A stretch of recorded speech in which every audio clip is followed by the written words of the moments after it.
Hello, I'm Osukarui and I mostly speedrun obscure N64 games. These games generally don't have a lot of speedrunning documentation, so in this series I want to document my personal experience when speedrunning these games.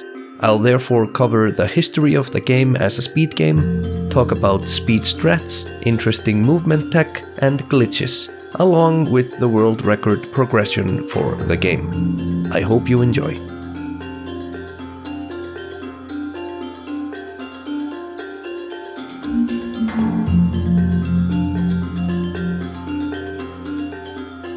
In the year 2022, I speedran the game Bumble, but for this speedrunning adventure I wasn't alone. A few speedrunning friends would join me on this journey and together we competed to see who could beat Bumble the fastest. But before we talk about any of that, let's talk a bit about what kind of game this is and the history of the game as a speed game. Let's start with what the game is all about. In Bumble, you play as the cyborg bumblebee Bumble against the evil mutated horde insects who plan on taking over the world. The game is essentially just a flying game similar to games where you play as aircrafts, but is instead insect themed. The game revolves around flying in 19 different levels, finishing various objectives like fetching and placing bombs, defeating enemies and bosses, and timed trials where you have to finish tasks within a certain time frame. The main combat revolves around using different guns to defeat enemies. There are 11 different guns and most of them have their own uses for the speedrun. For example, there is this electricity gun, often referred to as BFG by the community, which shoots an electric beam and fries anything below the path the beam travels. So this weapon is not very strong, but is very useful when you need to get rid of many weak enemies clustered together fast. There is also this mortar launcher which launches a bunch of grenades that rain down on the enemy. In speedruns, however, this is primarily used to shoot strong targets up close, so that all the grenades land on the same spot to deal a lot of damage very fast. Now, every runner for Bumble has had to develop their own route when it comes to which guns to pick up and where they choose to use them. I won't be going into these routes in detail, but just know that ammo and gun choice plays a very significant role in speedrunning this game. So now let's start at the beginning. The first runner to talk about is the runner Ruiaki. In early 2012, Ruiaki started experimenting with speedrunning Bumble, and in June that same year he posted the first glitch he found for the game, and 2 new skips utilizing the glitch. In level 10, Scramble Pylon, you are supposed to go around the level to shoot 5 of these machines with these blue orbs located in these spots. Once you have shot the orbs, a gate will open over here, granting you access to the final part of the level, where you shoot 1 final blue orb to finish the level. One day, Ruiaki was glitch hunting and noticed that Buck would sometimes half clip into the walls if he was angled in the right way. During one of his glitch hunting sessions, Ruiaki was testing this angle glitch but left the console briefly to go to the bathroom. Once he came back, Buck was suddenly out of bounds. Luckily, Ruiaki had been recording and managed to see what had happened, and using that he was able to replicate the glitch and find a fairly consistent method to perform the trick. By placing Buck on the ground in this vertical crevice beneath the gate leading to the final part of the level, and then walking into the wall at the right angle, Buck would clip halfway into the wall. The game would then start pushing Buck upwards, and as he got higher and higher, he would clip further into the wall, until finally, after disappearing completely into the wall, Ruiaki could start mashing the A button, or the flying button, and Buck would then start making his way slowly towards the other side of the wall, and eventually clip through on the other side. This meant that Ruiaki could now go straight from the start of the level through the wall right to the end, and the level could be finished in a matter of seconds rather than minutes. Ruiaki found one more spot to perform the same type of clip, in level 12, the Extractor. In level 12, similar to the previous skip, you are supposed to go shoot the blue orbs located in these 3 spots before being granted access through this gate to go to the next section of the level. But again, Ruiaki could skip shooting these 3 orbs by clipping through the gate here using the same method as in level 10. From there, he would play this level as intended. Using these strats, Ruiaki would first set a record clocking in at 45 minutes and 3 seconds on the 23rd of August 2012. Around 4 months later, he would return to the game with a new type of skip by clipping through gates. One of these skips was in level 9, Cleanup. The level has 3 sections. First, you have to go to this area and kill certain enemies to find 3 pieces of a key. Once you have all 3 pieces to form the key, a gate located here will open up, granting you access to the next section, where you have to defeat a few enemies. Doing that will then activate a teleporter, which teleports you to the next section. You can then fly through that section to another teleporter, which takes you to the final section, which has a boss for you to beat. Ruiaki discovered that by carefully placing Buck on the right spot next to a gate, it was possible for Buck to clip through the gate and get to the other side. Using this, Ruiaki could go straight through the gate at the start of the level without having to collect the 3 key pieces, allowing him to skip the first section of the level. He would also use this clip in the last level in the game, level 19, Gatekeepers, where you are supposed to assemble a key by defeating 3 mini-bosses located in these 3 locations in the level. After defeating the 3 bosses, a gate over here will open, granting you access to the final boss fight in the game. But by using the gate clip, Ruiaki could just go straight through the door without having to defeat any of the mini-bosses, saving a bunch of time. I should note though that these clips are incredibly precise. Ruiaki used a method where he slowly and carefully lined Buck up at the right spot to clip through. This method is incredibly finicky though, so up until recently most runners have just been performing these gate clips by ramming Buck towards the right spot at full speed instead of carefully trying to put Buck in the correct spot like Ruiaki did. Ramming Buck into the gate like this requires incredible precision as well, so in many ways it feels like it's complete luck whether you get through or not.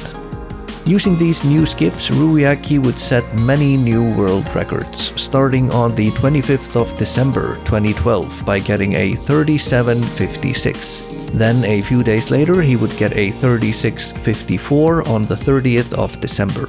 He would then take a break but returned to the game to perform it in a marathon organized by Nes Kamikaze, where he would achieve a run clocking in at 34 minutes and 34 seconds on the 19th of May 2013. He then stopped running the game but picked it up again around 2 years later and set a new world record, clocking in at 33 minutes and 18 seconds on the 12th of February 2015.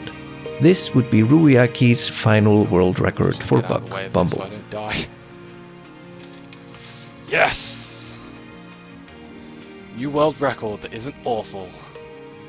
And I have an actual recording of it now. So Now I should mention here that around a year later a runner called Winterrise would pick up the game and achieve 4 different runs lower than Ruiaki's last world record. The best being a 30-minute and 19-second run performed on the 30th of January 2017. At the time, this was the new world record for the game, but these runs were performed on an emulator, and since then the leaderboards have been split between console and emulator, so these records are still world records, just done in a different category from the one that I want to focus on in this video. Playing on a console is a lot slower, not just because of how slowly the game runs, because of lag, but also because the lag makes the game that much harder to perform optimally, making it more difficult. Comparing Ruiaki's runs with Winterrise's runs doesn't really tell us very much, since playing on console and emulator is just so different. But console or emulator, Winterrise's runs were incredibly skillfully performed, and he definitely deserves a shoutout for them. However, for the rest of the video, every run mentioned will be on console, unless stated otherwise. Now, the next runner to get a world record for Buck Bumble was the runner Lolaway. In February 2020, he posted his first PB to speedrun.com, a 47-minute run, and then almost exactly 1 year and 11 PBs later, he claimed the world record with a time of 32 minutes and 38 seconds on the 26th of February 2021. An incredibly good run with almost no major mistakes. Now, the game didn't see much activity until the year 2022, which was when I decided to run the game. Or well, I didn't really decide to run the game, but rather Bumble was voted as the game to run in a speedrunning event devised by me.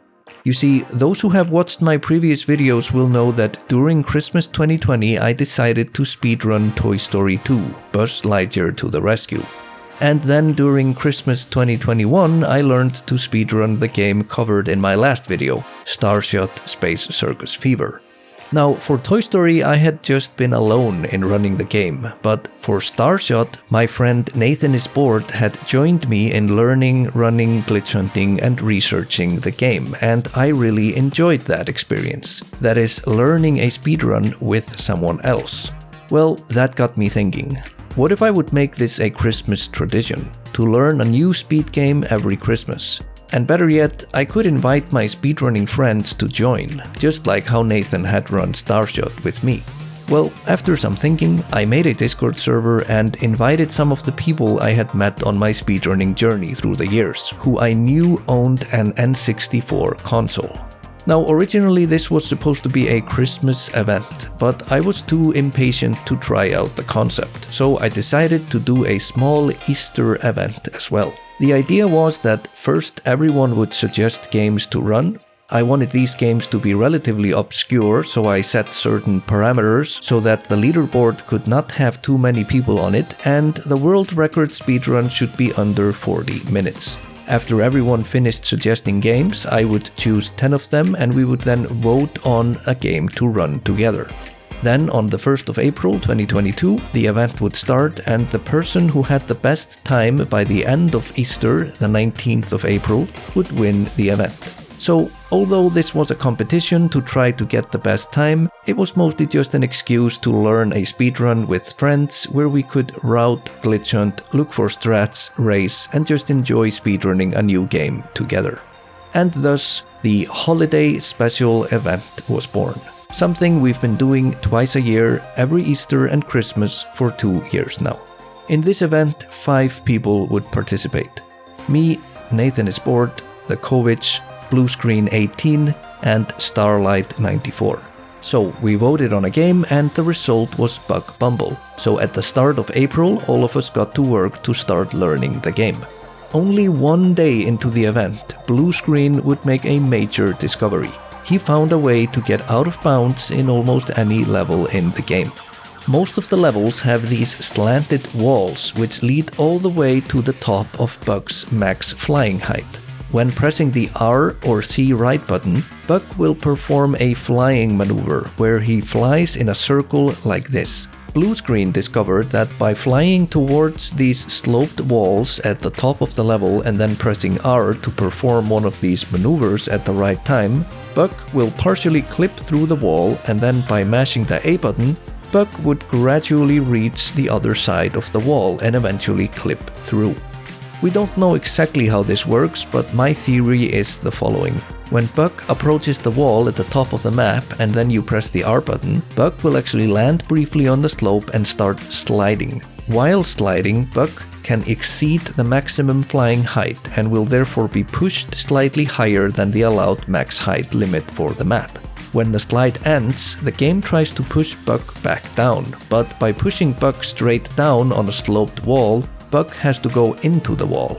Then, by mashing the flying button, Bug tries to fly and manages to fly forward very briefly for every A press, allowing him to nudge towards the other side.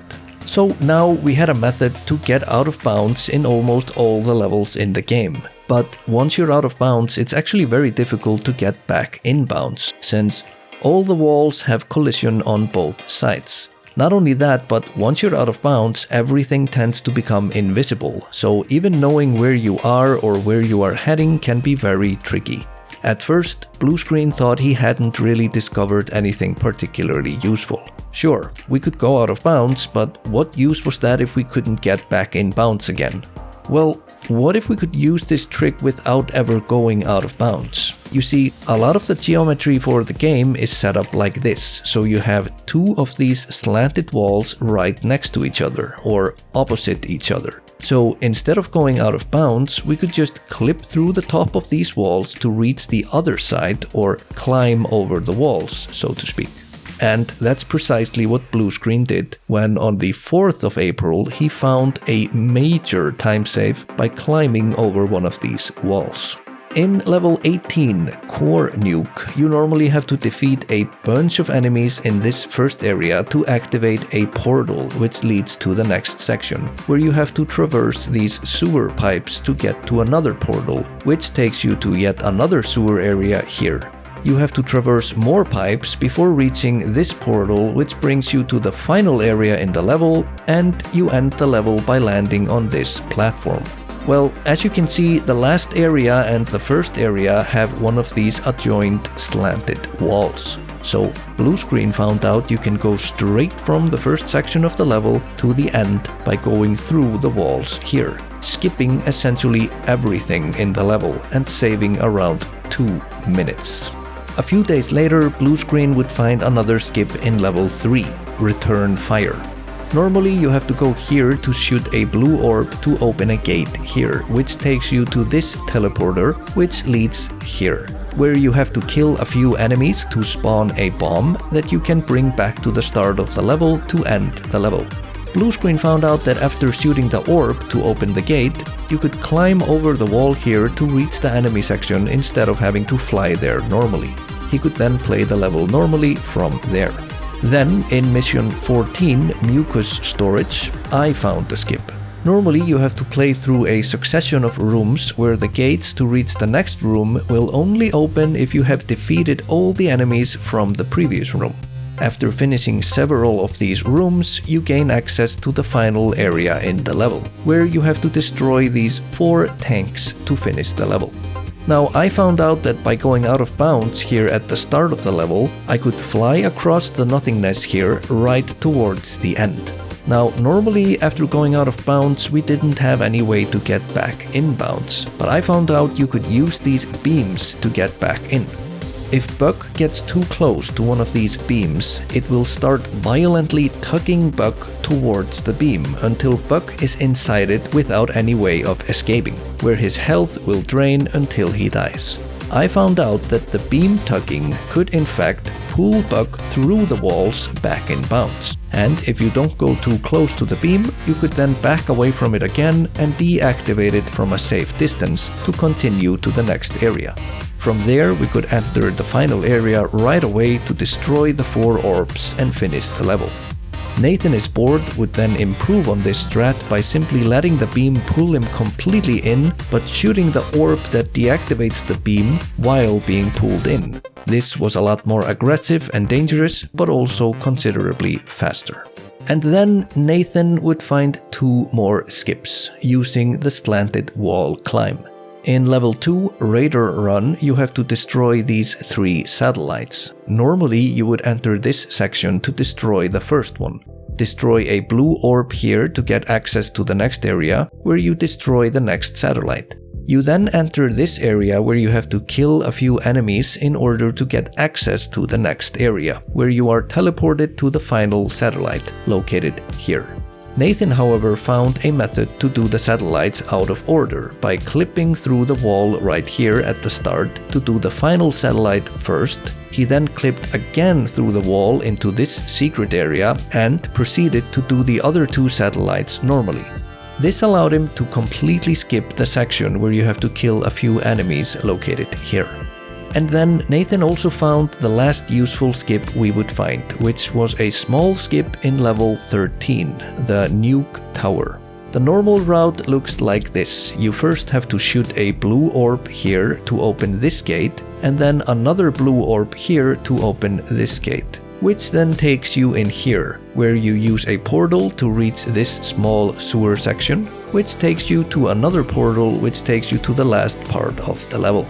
Nathan found out it was possible to use 2 of these wall climbs to clip through these 2 walls and get to the first portal in a straighter line. making it slightly faster than shooting the orbs to open the gates. In a few days, the game had gone from having 4 levels with skips to having 9, and we had multiple minutes of time save on our hands. So it was only a matter of time before one of us would get the world record. Nathan is Bored was the first to strike. On the 13th of April 2022, Nathan is Bored got a 32 minutes and 36 seconds run, beating the previous record by only 2 seconds. But the very same day he got another run, clocking in at 31 minutes and 35 seconds. The next day I then got a 1 second improvement, a 31 minute and 34 second run on the 14th of April. This run, to my surprise, lasted for 4 days as the world record before Nathan improved it one more time to a 30 minutes and 16 seconds run on the 18th of April 2022. On the 19th of April, the first holiday special speedrunning event ended and we stopped speedrunning the game, happy with our brief speedrunning visit into the world of Bumble. And congratulations to Nathan is Bored for winning the event. The Bumble story does not end here though. Let's rewind the clock a fair bit to the year 2018 when a speedrunner named Flagin Lounge came across the Bumble theme song and was so impressed with the song that he thought it would be awesome to someday have the world record in the game. And just in case if you haven't heard the Bumble theme song, you should definitely listen to it when you get the chance. It really is a banger.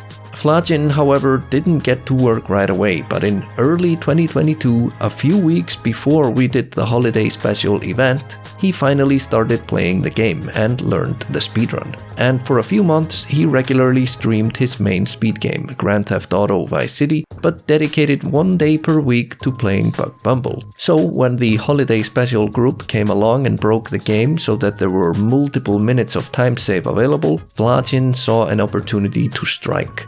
He learned the new glitches and made the plunge with a 24-hour stream dedicated to beating the Bumble world record. And on the 6th of May 2022, he claimed the world record with the first ever sub 30-minute run, a 29 minutes and 4 seconds run. A very solid run where he pretty much got all the skips first try, except for the gate clip in level 19. World record, baby! Woo! Yes! The first ever sub 30! Yes! Oh my god, dude! World record Bumble! Let's go, dude! I should add here that on that same day, Flagin also beat the emulator world record with a time of 29 minutes and 33 seconds. Now, after Flagin's world record, nothing very notable happened until the start of 2024, when I started preparing to make this video.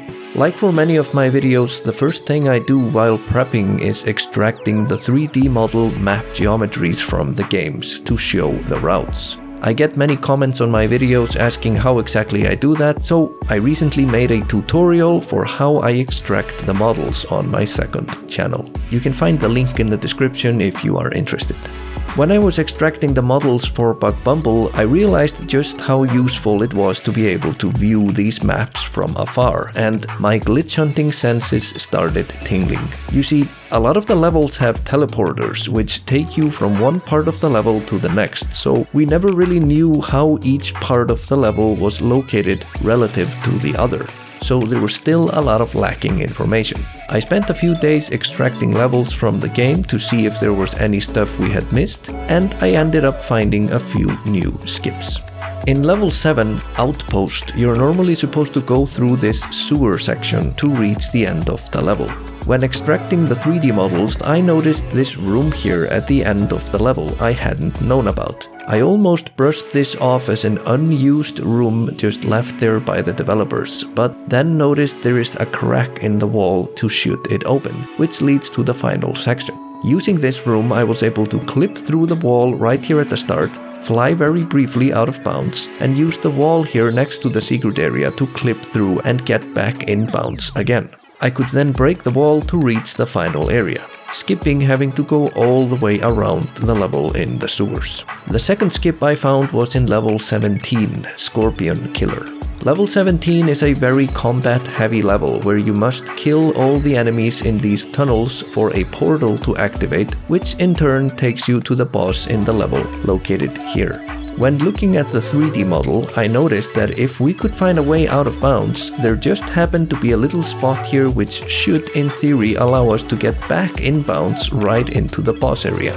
Well, I started banging Buck's head into just about every wall in the level until finally I found a way to get Buck out of bounds. By pressing R and doing the circle maneuver from the right spot with the right angle into these yellow capsule things, Buck will bounce in such a way that he clips partially through the wall. And since you are in a wall, the game starts pushing Buck upwards until he is out of bounds. These yellow things are located all over the level, including the start, so I managed to get the clip working right at the start of the level. So all you now have to do is go out of bounds right at the start, then fly to this spot, clip through the wall and finish the boss normally, skipping all the tunnels and enemy fights in the main part of the level. Then, in March 2024, another N64 runner called Run in a Week joined the Discord server and started working on finding setups for some of the existing tricks. Remember how we used to just ram our heads against the gate in level 19 and hope to clip through? Well, Run in a Week found a fairly solid setup to get the clip fairly consistently, by lining up with certain ground textures to approach the gate from the same angle every time. And let me tell you, just having some sort of setup for that clip makes the speedrun so much more appealing.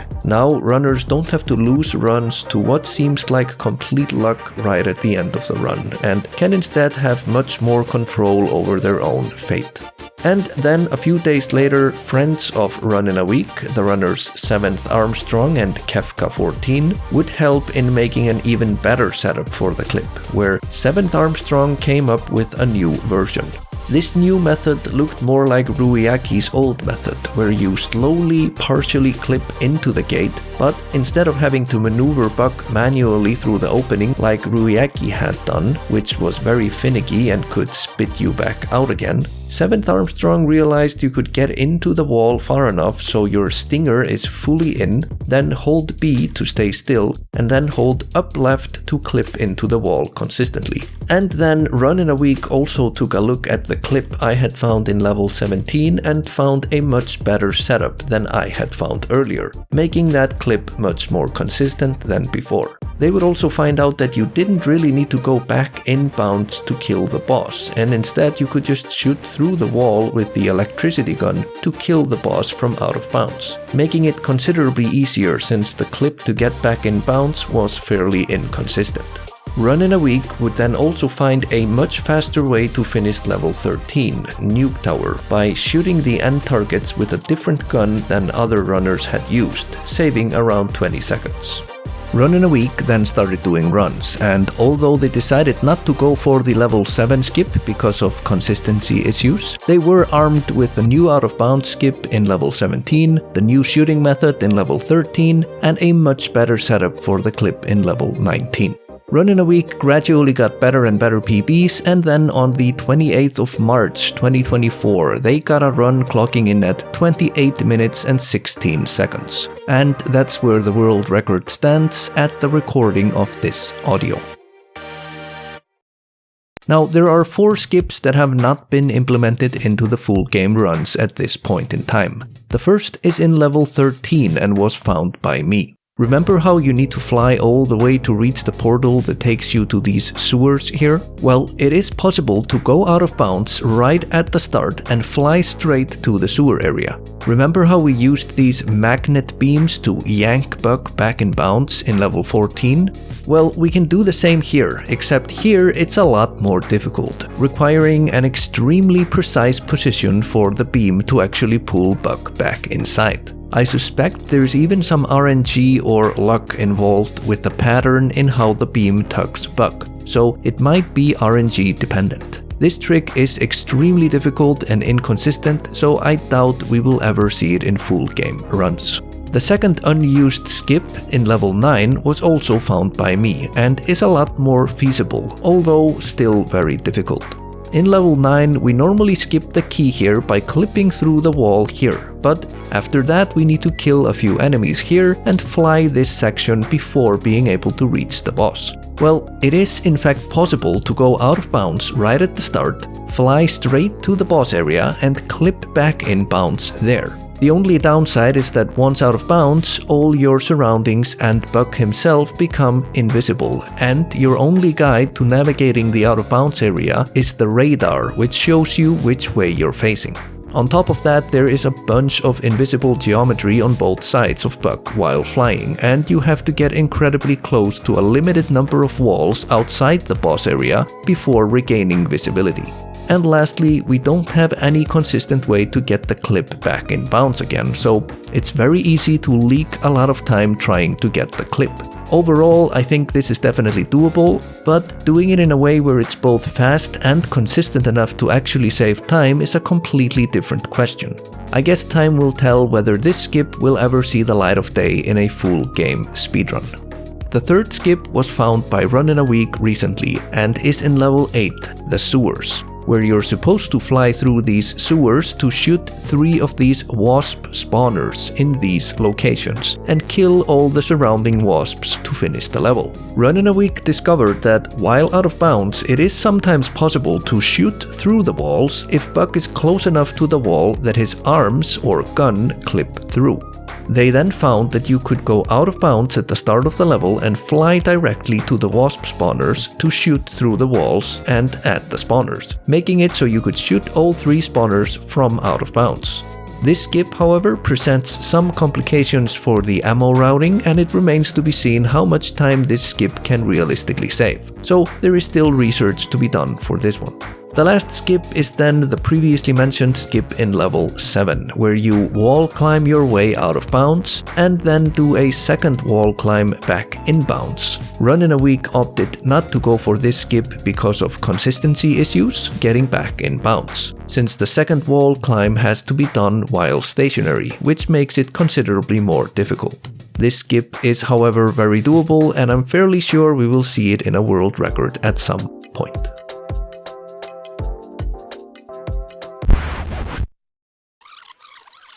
Now, this is where my script originally ended. On the 6th of April 2024, I sent my script to an editor to be revised. I knew full well that maybe a world record or 2 would be set by the time I finished the video, however, I could always add a small update to the end of the video if that happened. But oh boy, was the community in for a ride.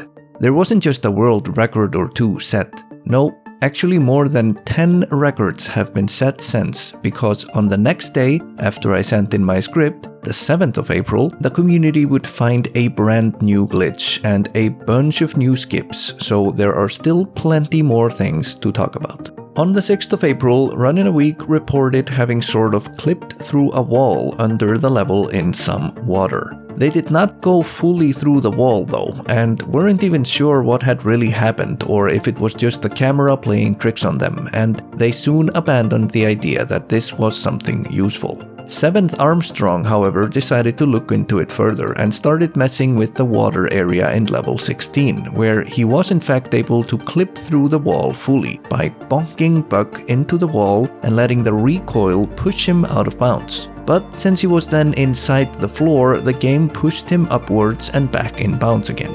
Runnin' a Week then theorized that this didn't really have anything to do with the water at all, and that it might be doable on land as well.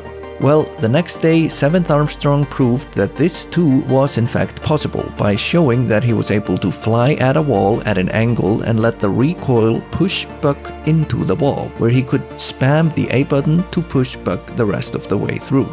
And all of a sudden, we had a brand new way to go out of bounds, and this opened up a bunch of new opportunities for routing. So on that fateful day, me, Runnin' a Week, 7th Armstrong, and Bluescreen18 went on Discord voice chat and started working on a bunch of new skips. The first level that broke was level 16, Sterilization. In sterilization, you have to beat a timer on the screen to race through a bunch of sewers and hallways to reach the end of the level. This level doesn't have any of the slanted slopes we can normally use to get out of bounds, so skipping this one had always eluded us in the past. Now, however, Run in a Week showed that we could use the new corner bonk recoil method to clip out of bounds right at the start, fly to the end section, and then use the corner bonk again to clip back in bounds at the end of the level, saving more than a minute if done fast. The route then looked like this, where you clip out of bounds at the start, fly over all the sewers, and fly straight to the end and clip in bounds again.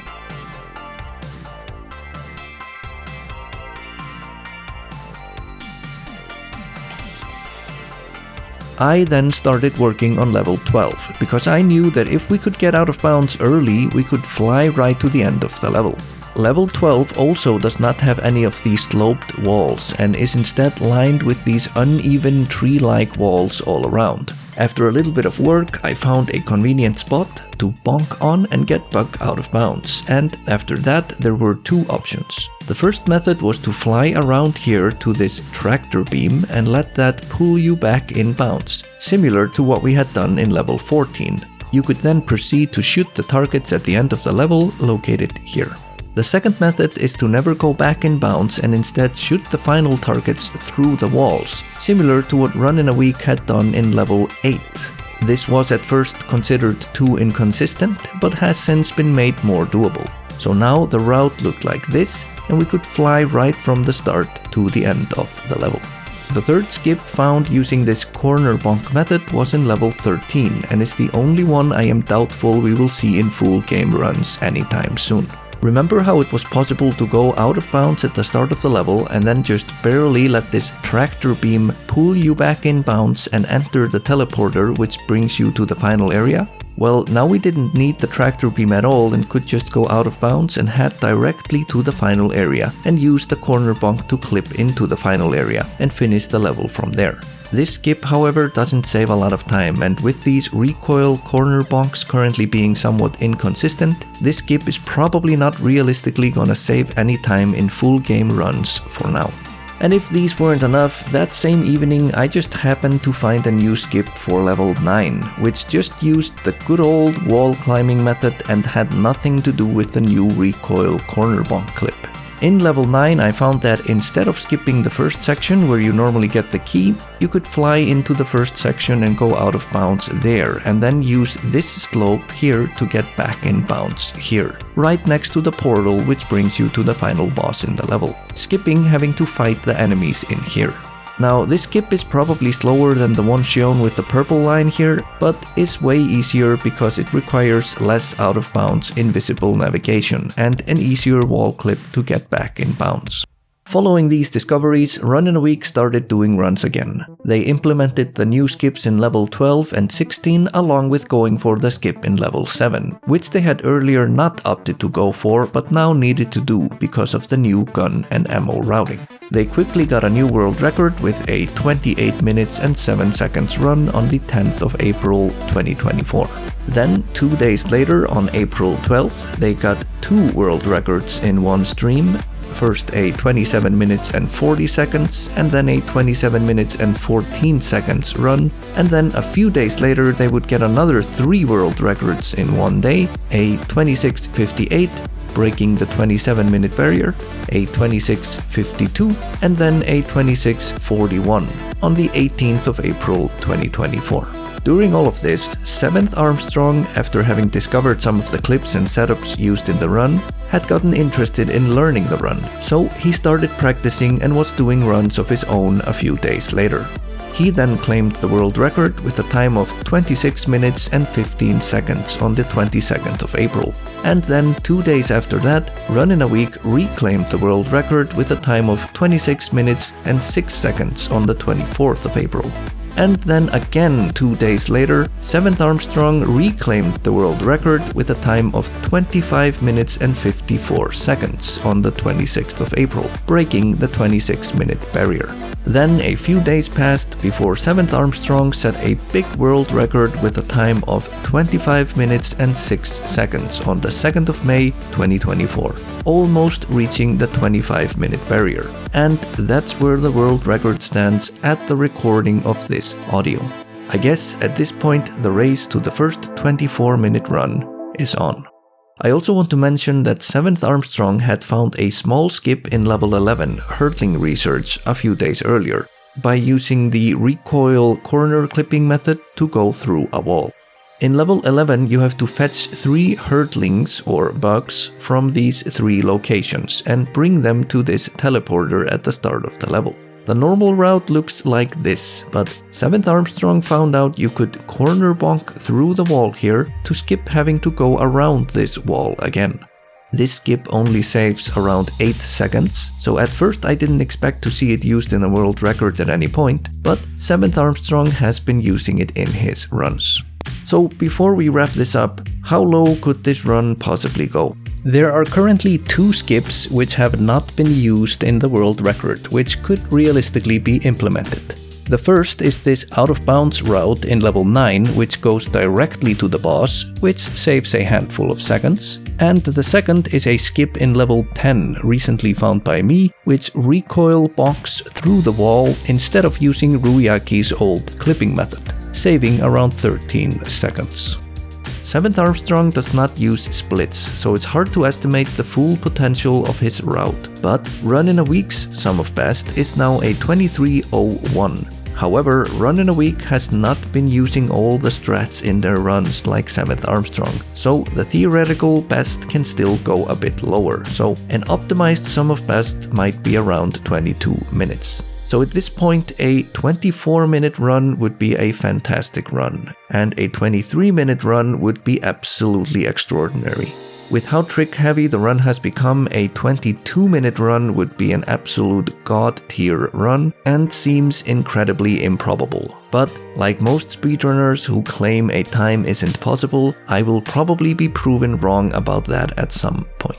I want to point out as well that there is a plethora of smaller strats, ammo routes, and small skips not covered in this video, which have been found by pretty much all the runners mentioned in this video. I didn't have time to cover every single minor strat, but just know that pretty much every runner on the leaderboard has contributed to this speed game, and I just want to give a huge shout out to all the runners on the leaderboards.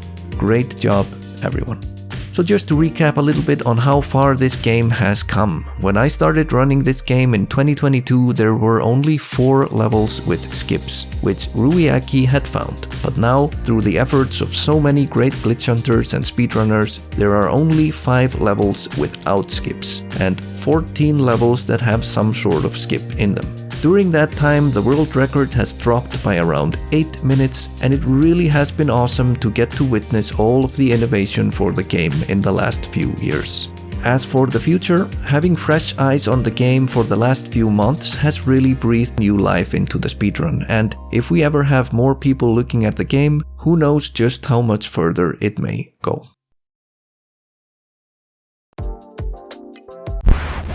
Now, just a quick update. As I was wrapping up the video, Run in a Week reclaimed the world record with a 25 minutes and 4 seconds run on the 9th of June, beating the previous one by 1 second. So the race for the first 24-minute run is still on. Okay, one last update. Yesterday, the 11th of June, I announced I was rendering the final version of my video, and that the Bumble video was coming out the next day.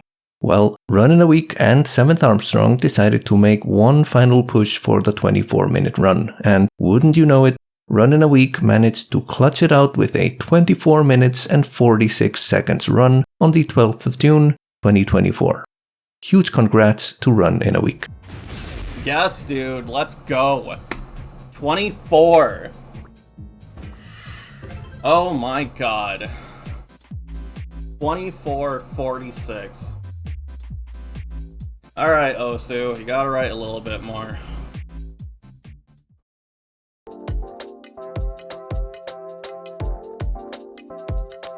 So, my thoughts on the game. I generally really like Bug Bumble as a speed game. I haven't played many flying games, so I don't know much about them in general, but the flying mechanics feel solid enough to me at least, and it's generally a pleasant experience moving around the levels. The weapon range is also very fun, and deciding on and developing a route to use can be a lot of fun as well. There's enough RNG or luck to guarantee that no run will ever be exactly the same, but not so much that it becomes annoying and ruins the run. It's definitely a skill-based game where added aggression in movement, fighting and routing will pay off time-wise for a skilled runner. Hitting objects while flying when going for the most optimal lines really slows you down, which adds a fun risk-reward element to the game as a speed game. Now, as to the downsides, originally I had written about how negative the skips in the game were. The gate clips were incredibly inconsistent and the wall climbs were difficult to time and required a lot of mashing, which was straining for the hands. However, the latest innovations found by 7th Armstrong and Run in a Week have kind of changed my thoughts on the game. They have shown me that these glitches can be consistent with the right setup. The gate clip at the end of level 19 is now a lot more doable, and both Run in a Week and 7th Armstrong have put a lot of effort into optimizing and making the wall climbs both more consistent and implementing better backups, which doesn't require any super fast mashing. So practicing it is also considerably more hand-friendly now. Nowadays, I can't really think of any downsides to this game. It's just an awesome speed game that rewards skill and punishes mistakes in a fair way. And I think that anyone can pick it up and enjoy. I'm not necessarily saying it's an easy speed game per se, but with a few hours of practice, I think just about anyone should be able to get a basic understanding for how most of these clips in the game work and start learning the run. This video has been a wild ride to make. So many things were discovered and so many world records were set while making this video that it was truly a mess to keep track of at times, but also a lot of fun. I would really recommend watching either Run in a Week's or 7th Armstrong's PBs to get a sense of just how impressive this speedrun has become. I also want to thank all the runners mentioned in this video for both their contributions to the community and their help when making this video. The next game I will cover is the game we, the holiday special group, would vote on for the Christmas event. Turok Dinosaur Hunter for the N64. And of course, thank you so much, dear viewer, for watching. If you like these kinds of videos, consider subscribing. I will be covering more N64 games I have speedrun in the future.